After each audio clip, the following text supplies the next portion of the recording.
Estás escuchando un devocional del reto Mujer Verdadera 365, Nuevo Testamento y Salmos.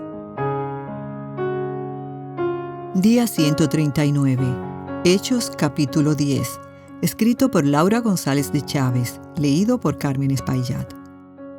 El Espíritu continuaba guiando a la iglesia de manera sobrenatural.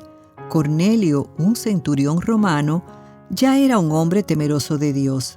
Aunque era un hombre generoso y piadoso, necesitaba conocer la salvación que solo se obtiene a través de Cristo y no por las obras.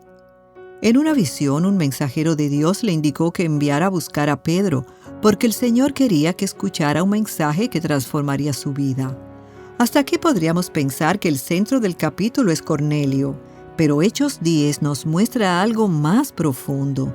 Dios no solo estaba preparando a un gentil para oír el Evangelio, también estaba preparando a Pedro y con él a la iglesia para comprender que el plan de Dios siempre había sido bendecir a las naciones por medio de Cristo.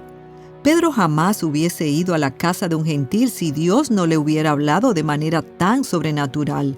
Su resistencia no era un simple capricho personal, estaba arraigada en categorías de pureza ceremonial y separación cultural que por siglos había marcado la identidad judía. Por eso Dios lo confrontó con una visión repetida y contundente.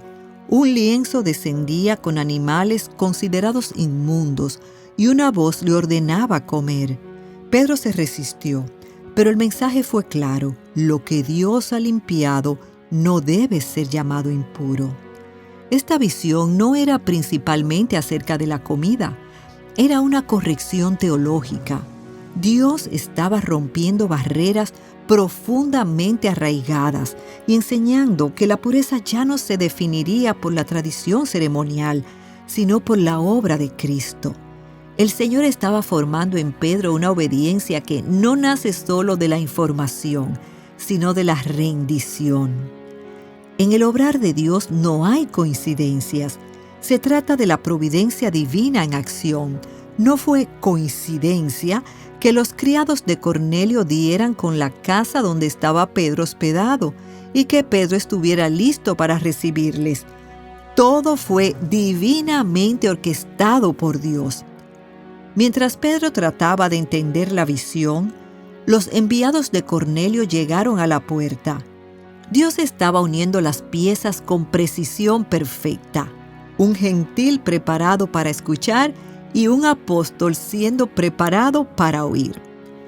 Cuando Pedro llegó a casa de Cornelio, encontró algo increíble. Cornelio había reunido a familiares y amigos para escuchar el mensaje. Dios prepara los corazones de aquellos a quienes se les va a revelar.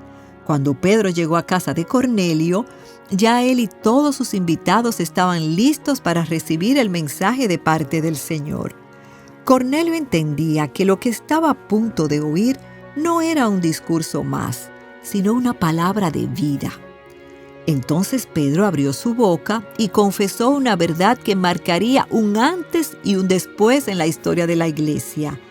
Dios no hace acepción de personas. En otras palabras, el Evangelio no estaba limitado por etnia, cultura o tradición. El Evangelio no tiene acepción de personas. Es para ser predicado a toda tribu, lengua y nación. Y es poder de Dios para salvación. Todo el que cree en Él recibe el perdón de los pecados, dice el versículo 43. Pedro proclamó a Cristo, su vida, su muerte, su resurrección y su señorío, presentándolo como el único Salvador y juez, ofreciendo perdón a todo aquel que cree. Mientras Pedro aún hablaba, el Espíritu Santo descendió sobre los gentiles. Este momento es crucial. No se trata de un segundo Pentecostés emocional, sino de una confirmación de parte de Dios.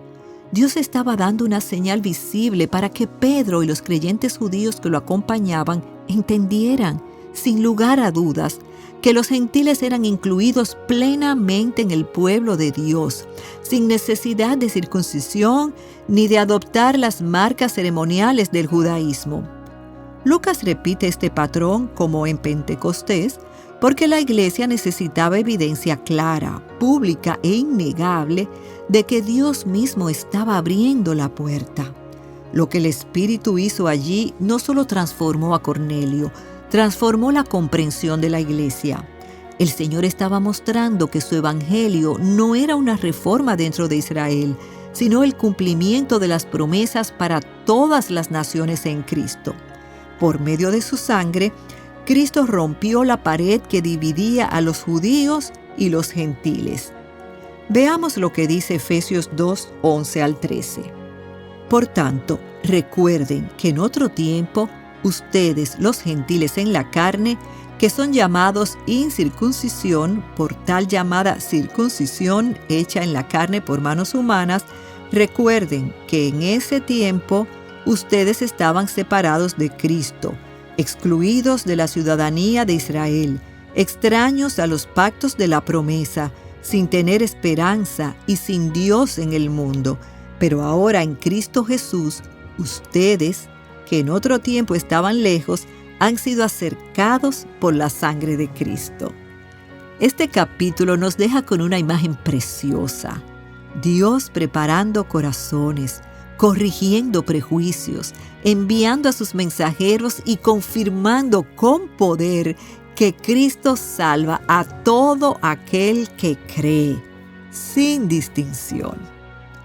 Para meditar, ¿cómo ha alentado tu fe leer acerca de la obra del Espíritu Santo en estos primeros años de la iglesia? Cornelio pudo reconocer la importancia de este mensaje y reunió en su hogar a más personas para escuchar el mensaje más importante de sus vidas. ¿Qué tan dispuestas estamos para abrir nuestro hogar de tal manera que muchos puedan exponerse al mensaje de salvación a través de algún estudio bíblico o un grupo de la iglesia? Abre tu hogar. Estos encuentros pueden ser marco de citas divinas con Dios. Explora más recursos que te guíen a Cristo y su palabra en avivanuestroscorazones.com.